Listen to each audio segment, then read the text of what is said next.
What they didn't know was that we actually had the Tucson Fire Department Engine 16. Ooh, the old Trojan horse. The Engine 16 was sitting outside. So we just hid behind the fire truck, and then we gave them said, all right, let them out. And so all the kids came out ready to soak us, and then the engine just unloaded That's so cool. all their water on That's these so cool. kids, man.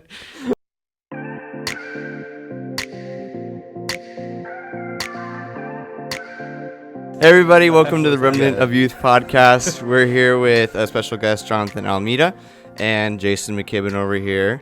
Hello. And so if you guys didn't know, Jonathan Alameda used to be a youth pastor before he was a cop and before he was another type of pastor. So Jonathan, can you tell us a little bit about yourself and what you're doing right now? Yeah, so right now I'm one of the associate pastors at Calvary, Tucson. And Nice. Are you still a police officer, or are you just part-time, or how does that work right now? So I'm still a police officer. I'm with a reserve program, but I'm also one of the hostage negotiators for the Tucson Police Department, Okay. as well as a chaplain, and still an officer, still on their books. Awesome. So do you get called in if there's a hostage situation? You just get a phone call? Yeah, we get a call, a lot of text message. How often does that happen? It depends, really. We had one a couple days ago, but it all depends. That's wild. You could be at Costco sampling it up. Mid-sample. Yep. And that's a Is it like, do you have like a superhero phone where it's like a different cell that you get called on? It's like the red phone. You're like, oh, it's the president. Or it's like, oh, it's the chief. No. It goes just straight to my cell phone. I mean, we have Okay. department phones, but nice. Yeah. I don't really carry that with me very often. So I just. Sweet. So, Anyways, so that's, yeah. yeah, that's awesome. So how long ago was it when you started in youth ministry? When I started in youth ministry, gosh, I was early 20s. So that had to have been back in, I don't know, 2000, 3, 4? Oh, 3. Dude, I was 3 years old. Oh, 3. Yeah. That's maybe back crazy. then. Yeah. That's so cool. But I was an intern back then. I wasn't hired on as a full-time pastor. Awesome. I was an intern for a couple years, myself and another guy named Eric Souza. And we were interns. And then from there, I transitioned into full-time ministry. That was Eric Souza's right here.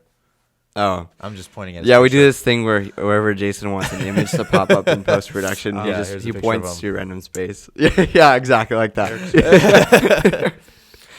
So Jonathan was my youth pastor when I was in high school. And there were I remember a few trips, going on a few trips. What were some of the best trips that you went on? Because I have ones that stick out in my head that was those were I still to this day, 10 years ago, You still remember them? clearly. Our camps were always great, and we had a lot of fun. Those were always great trips. But I think the ones that stand out the most were our Harvest Crusade trips, where we went and partnered up with Harvest Crusade Ministries with Greg Laurie. And Greg Laurie's right. Greg Laurie. I actually saw him on Instagram. Him and his wife were were at the White House. Whoa. Yeah, a big deal, right? Nice. We partnered up with them, and initially we took Harvest, and we only wanted to take a handful of kids, maybe 10 kids, and it just grew. And one year we took about 60 students, no joke. Man. And What was transportation like for I that? vowed never to do that again. We did not do your guys' buses that you guys do. We rented vans. Oh. Yep. It made it a lot easier to come in and out of places. But Oh my gosh, I think I was on that 60-person trip. Yeah. I think I was on that one. Did you guys get hotels for that one too? Oh yeah, The Anaheim hotel? We got the Heiress at Anaheim. I think I was on that one. Yeah, he's got it. They're great. They're great. Not They're great. sponsored. Not sponsored. The Heiress at Anaheim. No, that was You could sponsor us. That was the You one could time sponsor us. The sales manager came out and shook my hand because we rented so many rooms at their hotel, and Nice. I That's still so to this cool. day have a good working relationship with Yeah. that hotel. So That is So cool. one thing I remember about that trip was when I was in 11th grade, that's when that trip happened, and I actually got baptized on that trip. Jonathan baptized me on that trip. It's at the beach, right? At the beach, at Newport Beach. In the ocean, yeah. And I remember you asked me what was something you could pray for me for, and I said, I don't want it easy. I want God to like really stretch me and really like make not my relationship hard, but to not make it easy so that I could have a strong relationship and do things for the Lord. And biggest mistake of my life. No, I'm just kidding. Did I actually pray over that? You said, are you sure about that? And I was like, yeah, I'm pretty sure about that. I don't remember that either.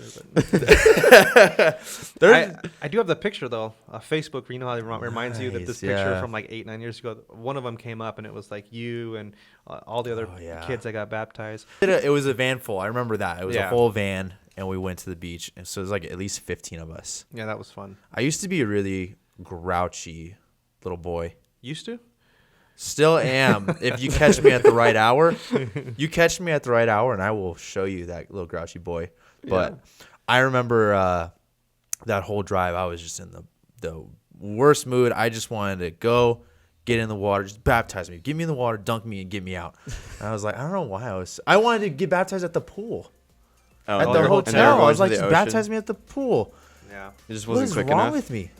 The flipping Pacific Ocean's right there. Youth kids, man. Yeah.